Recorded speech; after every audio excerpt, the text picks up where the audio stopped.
tiempo y digamos, usándolo para esta revisión de esta fase, o para pacientes que le van a hacer trasplantes de algún tipo de tejido, pues aprovechan el epitelio porque tiene digamos, se favorece ese aspecto. Eso es número uno. Y número dos, que el epitelio plano es un epitelio que resiste fricción, resiste traumatismo.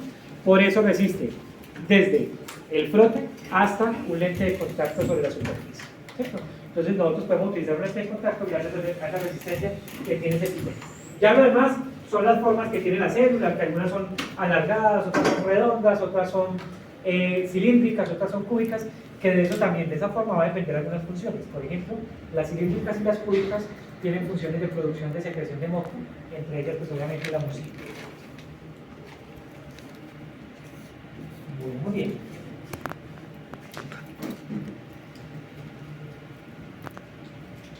Pasado esto, vamos entonces a entrar, sin ahondar en esta parte, porque como digo, esto ya es más información que igual esta presentación está en el aula virtual. Si no pueden acceder a ella, si no pueden acceder a ella, pues respondamos a esta pregunta. Si no pueden acceder a ella, yo les voy a mandar la presentación. No me creen. Yo les la voy a mandar al correo. ¿Alguien le puede compartir ahí o hay forma de ver aquí el código? Aquí está. Ahí está. 34. Bueno, otra cosa que antes de que avancemos y me parece que es sumamente importante que revisemos es este tema de las uniones celulares, porque en esto sí hay algo que pasa mucho y nosotros tenemos mucha interacción en eso.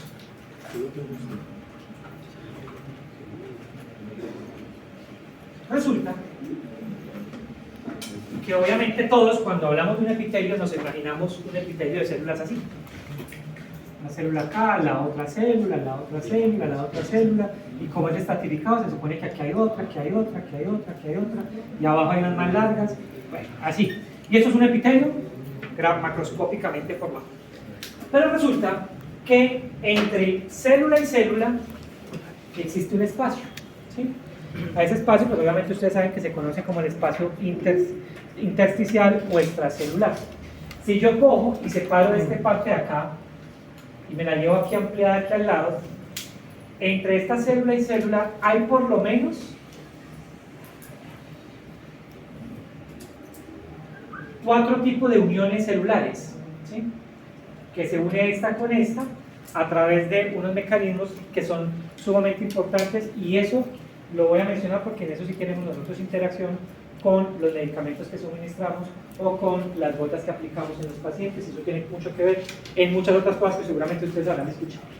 Pues bien, muchachos, resulta que entre célula y célula, eso ocurre tanto en las de la superficie como en las internas, existen al menos 4 tipos de uniones. La primera unión, esta que voy a señalar acá, esa se conoce como unión ocludens, ocluyente o zona ocludens, cualquiera sea el nombre. Ese tipo de unión ocluyente es un tipo de unión que, como su nombre lo dice, tapa, ocluye, cierra, es decir, no permite el paso ni de afuera hacia adentro, ni de adentro hacia afuera, ni de lado a lado. Es decir, es un espacio tan estrecho, tan cerrado, que no me permite paso de ninguna molécula a través de esas dos células, ¿sí? Entonces, ese es el primer tipo de unión. El segundo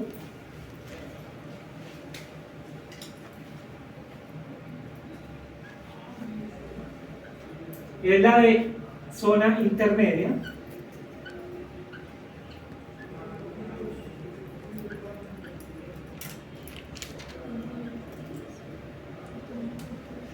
La tercera, ya vamos a hablar un poquito de eso, de espacio vacío.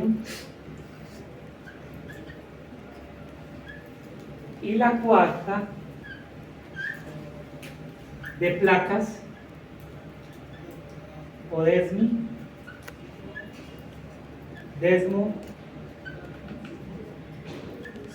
Ya les voy a hablar de cada una de ellas y por qué es importante.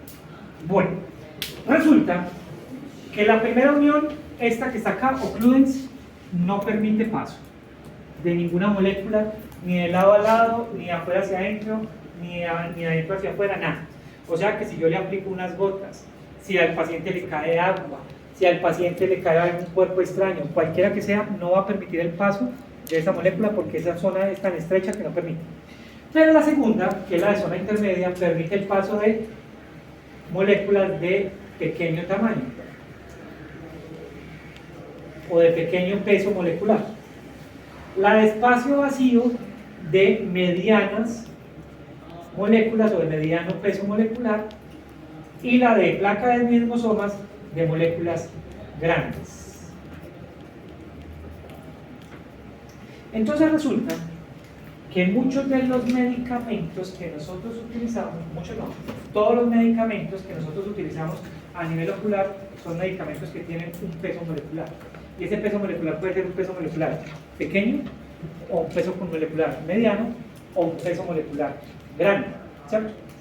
Entonces, si yo aplico a un paciente una molécula cualquiera, unas gotas cualquiera de cualquier sustancia, llámese antiinflamatorio, llámese antibiótico, llámese lubricante, llámese antialérgico, lo que sea, ese medicamento tiene un peso molecular, ¿sí? ¿Qué va a pasar? Que si por algún motivo, por las características propias del fármaco, el peso molecular de ese fármaco es más pequeño que las zonas de unión de esas células, ¿qué va a pasar? El fármaco va a entrar, ¿sí? ¿Hacia dónde va a entrar? Pues hacia la cámara anterior, que es donde está el humo acuoso. ¿Estamos? Si la molécula es muy grande, pues no va a alcanzar a penetrar por estas uniones. Entonces, para fortuna de la fisiología de la córnea, la gran mayoría de los fármacos que nosotros utilizamos, antiinflamatorios, antibióticos, lubricantes, son de peso molecular grande. Entonces uno aplica el fármaco y no alcanza a atravesar la córnea porque son más fuertes las uniones celulares que el tamaño del fármaco. ¿Sí me hago entender? Hasta ahí vamos todos. Pero resulta que hay algunos fármacos, especialmente uno, que son unos fármacos que ustedes seguramente habrán escuchado en algún momento, que son antiinflamatorios,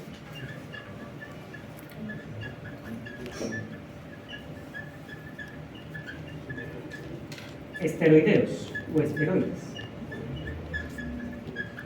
Si yo les digo el nombre de uno de esos, seguramente ustedes lo van a familiarizar. Dexametasona, prednisolona. Son esteroides o antiinflamatorios que obviamente ayudan para el proceso inflamatorio. Cuando hay conjuntivitis, cuando hay queratitis, cuando hay escleritis, cuando hay muchos procesos. Pero resulta que esos antiinflamatorios esteroideos nosotros tenemos de tres tipos. De bajo peso molecular, mediano peso molecular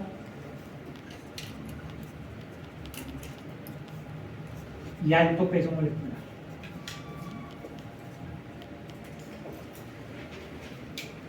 ¿Qué quiere decir el peso? Es directamente proporcional al tamaño de la molécula.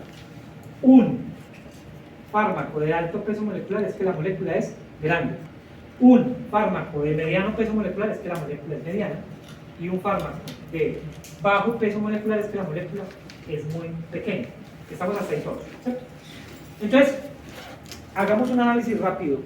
Si yo aplico a un paciente un esteroide con alto peso molecular, ¿ese esteroide entra o no entra a la córnea?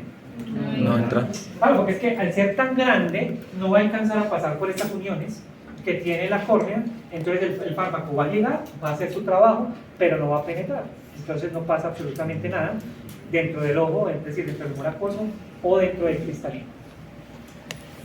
Pero si yo utilizo un fármaco de bajo peso molecular, ese sí tiene un alto riesgo o una alta posibilidad de pasar derecho. ¿Sí? Es decir, de pasar y empezar a meterse por acá por dentro de estas capas. Y esas moléculas son tan pequeñitas que alcanzan a penetrar y se empiezan a acumular dentro del ángulo camerular. Y ustedes saben cuál es la función del ángulo camerular, ¿cierto? Drenar el humor acuoso, o por ahí sale parte del humor acuoso que todos sabemos que fluctúa en un ciclo de 90 minutos. Se produce en los procesos ciliares, hace todo el recorrido de cámara posterior a cámara anterior, pasando por la pupila y luego por el ángulo camerular se elimina por la vía uveoscleral y luego por el seno cavernoso y volver a hacer todo el ciclo. ¿Cierto? Sí. Profesor, que de acuerdo al peso molecular influye la efectividad del medicamento. No necesariamente, si eso es más como por efectos de la misma composición química de la molécula que tiene el fármaco. Porque no el hecho de que tenga un peso molecular alto quiere decir que sea mejor que el que tenga bajo peso molecular, es la presentación, ¿sí? Porque químicamente las moléculas tienen una forma, ¿sí? Que digamos que se las asigna la naturaleza y eso no nada que tiene que ver. Sin embargo, no tiene directamente que ver con la producción o con la efectividad, porque eso no quiere decir que si yo utilizo uno de bajo peso molecular no va a ser efectivo para la inflamación que tenga mi paciente. Profe, digamos en el caso de tener una uveitis, ¿se utilizaría entonces un esteroide de bajo peso molecular? Lo que pasa es que el proceso de la uveitis, más que la inflamación, es lo que la causa, que normalmente la gran mayoría de las infecciones de las uveitis son de carácter infeccioso, ¿cierto? Entonces ahí lo que más ayuda es evidentemente el tema antibiótico o lo que esté causando la infección, porque puede ser un hongo, puede ser un virus. No tanto el tema del antiinflamatorio, porque el antiinflamatorio viene a coayudar en el proceso que tiene toda la inflamación. Recuerden que miren, no sé si ustedes vieron en fármaco, ¿ustedes vieron fármaco general o no? No, lo están viendo ahora, ¿cierto? Bueno, van a ver en fármaco general algo que se llama la cascada del ácido araquidónico. No me voy a enredar mucho en esto pues para que ustedes no vean mucha información que no han visto todavía, pero esto es muy sencillo. Miren, la cascada del ácido araquidónico es como si fuera una cabeza con dos brazos. Cuando se libera ácido araquidónico en nuestro organismo, en cualquier tejido donde esté afectándose, inmediatamente activa dos vías. Una vía que es la de las prostaglandinas y otra vía que es la vía de las ciclooxigenasas. ¿Qué tiene que ver esto? Pues resulta que las prostaglandinas y las ciclooxigenasas tienen que ver con varios procesos. Las prostaglandinas, cuando están activas en la célula, en la pared de la célula, genera una inestabilidad en esa membrana. Esta membrana se llaman mastocitos. Y los mastocitos, cuando se vuelven locos en un proceso inflamatorio, empiezan a liberar una sustancia. Y la sustancia que liberan es histamina. Es H1 o H2. Y la histamina es la responsable de qué en el cuerpo. Lo que yo tengo en este momento activo: la piquiña, el flujo, el ardor, el prurito, ¿cierto? El enrojecimiento en la zona donde está, porque básicamente es una de las cosas que causa, entre otros. Entonces, por ejemplo, si yo tengo rinitis, ¿por qué me pone la nariz roja? Porque hay mucha liberación de histamina y donde me pica y me arde. Si tengo conjuntivitis, hay mucha liberación de histamina, lo que me da la sensación de piquiña, de ardor, de sensación de cuerpo espanto. Mientras que las ciclooxigenasas son mediadoras de otros procesos que se generan o que se conocen como vasodilatación. ¿Qué pasa si un vaso se dilata? El ojo rojo, por ejemplo, es una vasodilatación. La hiperemia. Se dilata el vaso, inmediatamente genera eso. La vasodilatación inmediatamente, ¿qué me genera? El rubor, es decir, el enrojecimiento en esa zona. ¿Esto qué me puede generar? Calor. Por eso generalmente la zona donde está inflamada generalmente siempre está caliente, ¿sí? Y por último, dolor. Entonces resulta que cuando hay un proceso inflamatorio en el cuerpo, cualquiera sea, en el ojo, en la nariz, en el músculo, lo que sea, están activos estos dos procesos, tanto la de las prostaglandinas como la de la vasodilatación o el proceso inflamatorio. Entonces cuando yo utilizo un antiinflamatorio, el antiinflamatorio que yo use me puede actuar en dos zonas: o en la cabeza del ácido araquidónico o en los brazos de ese ácido araquidónico. Si yo utilizo un esteroide, para responder la pregunta suya, si yo utilizo un esteroide, cualquiera sea, de bajo peso molecular, de mediano peso molecular o de alto peso molecular, estos esteroides, que son derivados del cortisol, es una hormona que tenemos en nuestro cuerpo, van a ir directamente a actuar en la cabeza del ácido araquidónico. Lo que quiere decir que me mejora la situación en cuestión de minutos o de horas. Si usted tiene un cuadro gripal muy fuerte en este momento, va y se aplica una ampolla de dexametasona, a las 2 horas está allí. Está recuperado, tiene mejor ánimo, tiene mejor porque se actúa de uno. Lo que pasa es que los esteroides tienen un pequeño problema: tienen más efectos secundarios, tienen más efectos colaterales que los otros, que no son esteroideos, que seguramente ustedes habrán escuchado, que son los AINES. Y los AINES son antiinflamatorios no esteroideos, es decir, no hacen parte de este grupo. Pero los AINES no me actúan en la cabeza del ácido araquidónico, sino que me actúan en los brazos. Entonces, el AINES es más seguro porque no me genera efectos secundarios, pero es mucho más demorado en su respuesta, ¿sí? Lo cual hace que no sea tan efectivo como uno esperaría. Pero son más seguros. Y dentro de los AINES, aquí ya hemos mencionado algunos nombres de los esteroides: dexametasona, prednisolona, ahora vamos a mencionar la prometolona y el loteprednol. Ahora hablamos de eso. Pero los AINES de pronto son mucho más comunes para ustedes porque dentro del grupo de los AINES están el diclofenaco, el ibuprofeno, el acetaminofén, el ketorolaco, el mepafenaco, bromfenaco. Creo que algunos de esos lo han escuchado. Por lo menos el diclofenaco, el acetaminofén, el ibuprofeno. Todos esos son estos AINES que no son esteroideos y que me actúan acá. Que para el ojo hay algunos que también son de esos. Por ejemplo, para el ojo encontramos diclofenaco, mepafenaco, bromfenaco, meloxicam, que hacen parte de los AINES. Son seguros, y ya les voy a decir por qué son seguros, pero el efecto secundario es mucho, perdón, la efectividad es mucho más lenta, porque mire, no solo me actúa en la parte final de la cascada del ácido araquidónico, sino que el ácido araquidónico sigue funcionando. Entonces, si yo suspendo el fármaco, ¿qué pasa? Vuelve y se activa todo eso. Mientras que el esteroide me mata el problema de una vez, de cabeza. Pero, ¿cuál es el problema entonces de estos con respecto a estos? Que todos estos son de gran peso molecular. Es decir, estos no entran por las células de la córnea, ninguno. Por eso son seguros, porque no se afectan para nada dentro de la córnea. Mientras que estos AINES sí encontramos de bajo peso molecular, mediano peso molecular y alto peso molecular. De bajo peso molecular hay uno muy común que se utiliza en el ojo, que es la dexametasona, y otro que también se usa mucho, que es la prednisolona.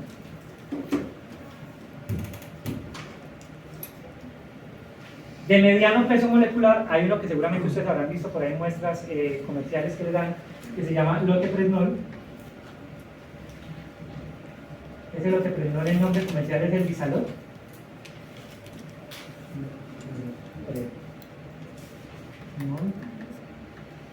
Y de alto peso molecular está la fluorometolona.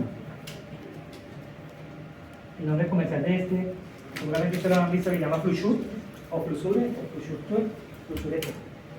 Entonces, ¿qué pasa? Resulta que estos esteroides, aparte de tener diferentes pesos moleculares, tienen otro problemita. Otro problemita no. Realmente es como funcionan ellos, que son inmunomoduladores o inmunosupresores. Cuando uno toma o se aplica un esteroide, lo que está haciendo es que está bajando las defensas en la zona donde se lo está aplicando. El sistema inmunológico no está actuando ahí, lo cual es un poquito riesgoso, porque si yo tengo un proceso infeccioso, para responder la pregunta de los laboristas que les tenía ética, si yo tengo un proceso infeccioso y yo aplico un esteroide, pues me va a ayudar con la inflamación, pero resulta que la zona donde está infectada va a estar el microorganismo libre ahí a actuar, entonces puede que empeore la situación. Por eso un esteroide, cualquiera sea el tamaño de este, nunca se puede aplicar en una úlcera corneal, porque si yo tengo en un paciente con una úlcera donde está la bacteria, el hongo o el parásito ahí comiendo, y yo aplico el esteroide, pues me va a quitar las defensas de la zona, entonces ¿qué va a hacer el microorganismo? Se va a romper más. Entonces va a pasar de una úlcera chiquita a una úlcera grandota, lo cual no sería bueno que eso pase. Eso es lo número uno. Y la número dos es que al tener diferentes pesos moleculares hay la posibilidad de que penetre. Entonces resulta que los esteroides de bajo peso molecular tienen como efecto secundario glaucoma, porque me aumenta la presión intraocular. ¿Y por qué aumenta la presión intraocular? Porque esas partículas pequeñas van y se acumulan, donde habíamos hablado ahorita, en el ángulo camerular. Entonces me van a, digamos, se taponan el sifón, si lo fuéramos a hablar así. La llave es los productos ciliares, que cada rato me está sacando humor acuoso. Y el sifón son el ángulo camerular. Si a mí el ángulo camerular se me tapa y la llave sigue abierta, pues ¿qué va a pasar con la presión? Se va a aumentar. Entonces los esteroides tienen como efecto secundario aumento de la presión intraocular. ¿Por qué? Porque alcanzan a penetrar al interior de la cámara anterior.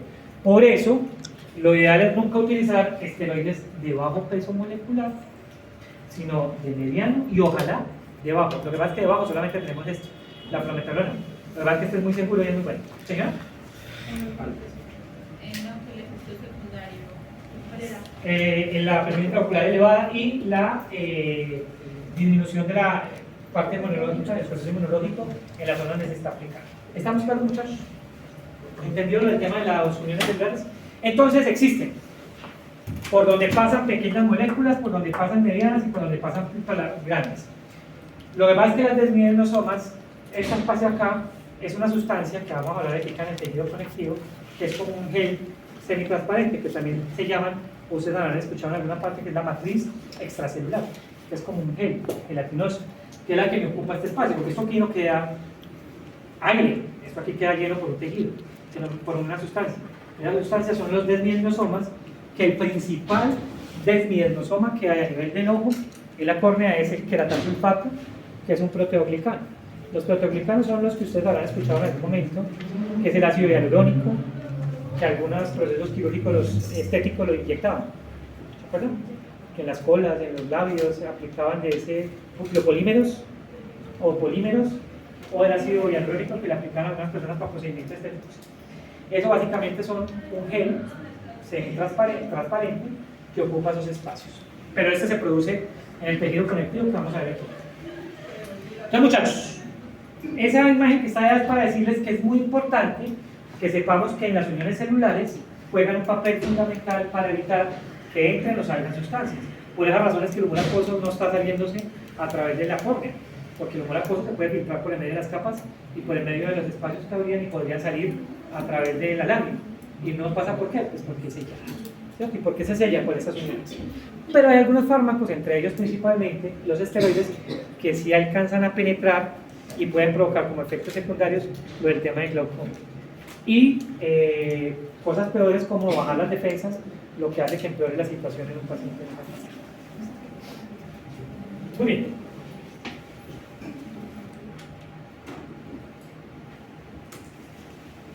Ahí están las uniones, esto lo van a ver un poquito más detallado. Entonces, ¿el peso molecular de una sustancia influye en el ingreso a través de un epitelio? ¿Verdadero o falso? Pues ya lo acabamos de responder. ¿Respondamos?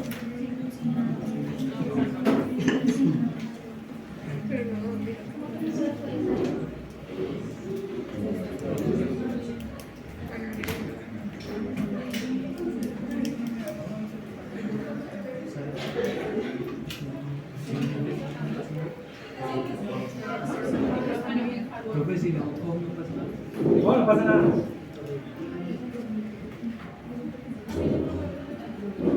No pasa nada.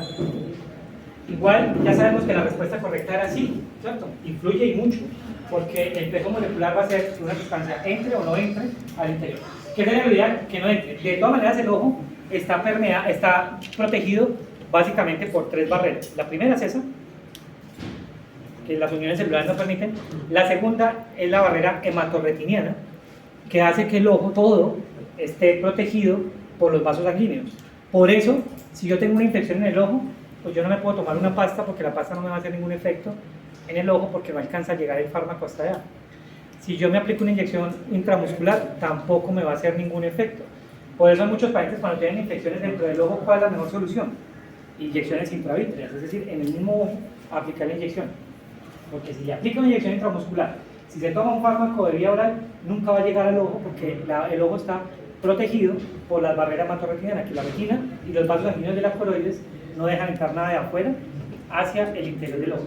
Entonces, lo más rápido para llegar al ojo sería que tópico, gotas ungüento o inyectados, que son las inyecciones intravítreas que le aplican los pacientes. ¿Estamos ahí? Bueno, muy bien. Bueno, muchachos, entonces, para que eso sea un poquito más dinámico y menos ladrilludo, vamos a hacer dos cosas.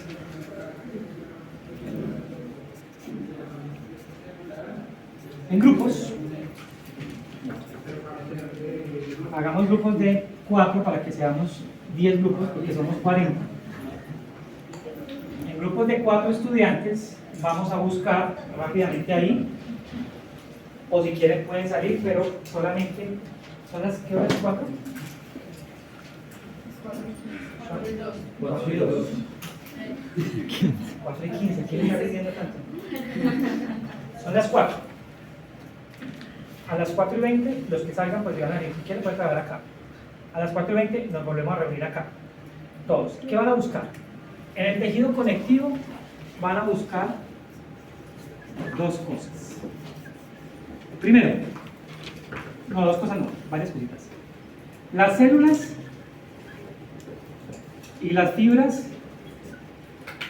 que lo componen.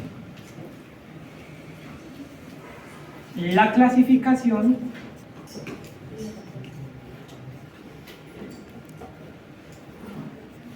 y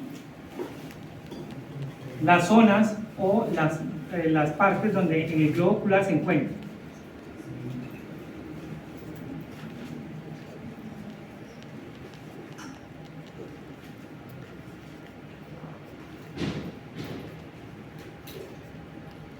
Resumido, no hay que ampliarse, puntual la respuesta, porque acuérdense solamente 20 minutos. Y la segunda parte que vamos a hacer es dentro del muscular, van a buscar cuáles son las células, las fibras, también la clasificación y algo muy importante, cómo es o cómo se da el proceso de contracción muscular.